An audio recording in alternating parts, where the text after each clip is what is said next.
Hey everyone, Dan Rivers here, Rivers Capital Group. Thanks for having me tonight.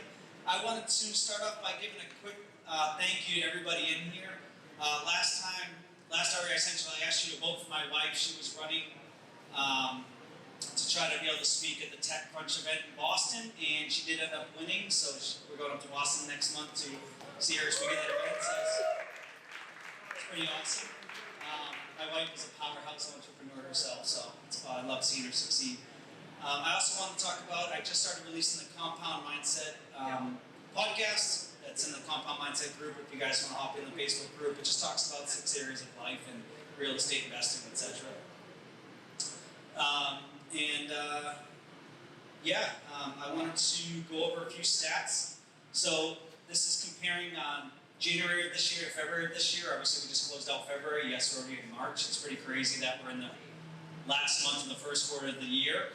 But we had median sales price at $385,000. At the peak was a little over $400,000. It's settling in. It was $390 last month, $385 this month. Days on market are 35 days on market. However, over half of the homes have been on market about 60 days. That seems to be days on market a little over 60 days on average. The active listings, as of March 1st, there were 1,746 single-family detached for sale. 1,746 single-family detached. It is crazy how tight that market is. If you're taking out new builds, we're just over 1,000 homes for sale. So this inventory is still very tight around here. I remember about last week, don't quote me on what day, I was just looking for homes in West Ashley, single-family detached homes in West Ashley, under 400,000. There were 2 for sale. It just was mind-boggling when I had a client in that price point. Sold in February, it was a little over 1,000. Last month was 800. Let's do the math here. We bring that over 12 months, that would be under 12,000 homes sold. There were 19,900 and something last year. I'm not saying that's where we're going to be at. We have the spring coming. The spring obviously brings in more traction, more home sales. But as I've talked about at the end of last year, home sales are going to be down this year. We've already seen that trend. I'm thinking hopefully we're in that 17,000, 18,000 mark. That's where we were from 2017 to about 2020. But homes sold, because there's nothing on the market, I mean, it's been a little slow, even though interest rates did dip down a little bit December, beginning of January, and then we saw them kind of, pop back up. So, keeping an eye on that.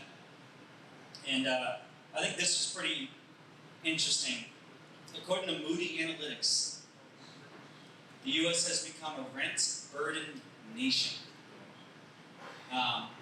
Basically, that just means that average rent across the country is more than 30% of the median average. Everybody sees a lot of these new buildings going up. There's a lot of Class A apartment complex rentals going up. There's a need for affordable housing. There's a need for the Class B. Or I think across the nation, Class B multifamily is at like a 3% vacancy right now. So housing shortage. I know anybody who follows Bigger Pockets are talking about rents are dropping in certain areas. We're not seeing that here, maybe in different markets, but when you see the rent burden, I really want to drive this home. That's rent across the country is more than 30% of the median income. When you're renting out to someone, we're property managers in here, you're looking for 1/3 of their salary is that rent.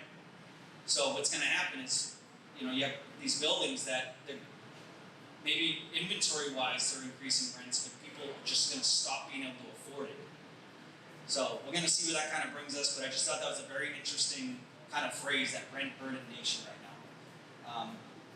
So I think for the most part, that's my market update. One more thing. There are only 125 homes listed under $300,000. That's another crazy stat. There's under $300,000, 125 homes. So if you're looking to flip, you might want to flip something at that $299 or under mark. I think it'll probably move pretty quick around here. So that's my market update. I appreciate everybody. Thank you.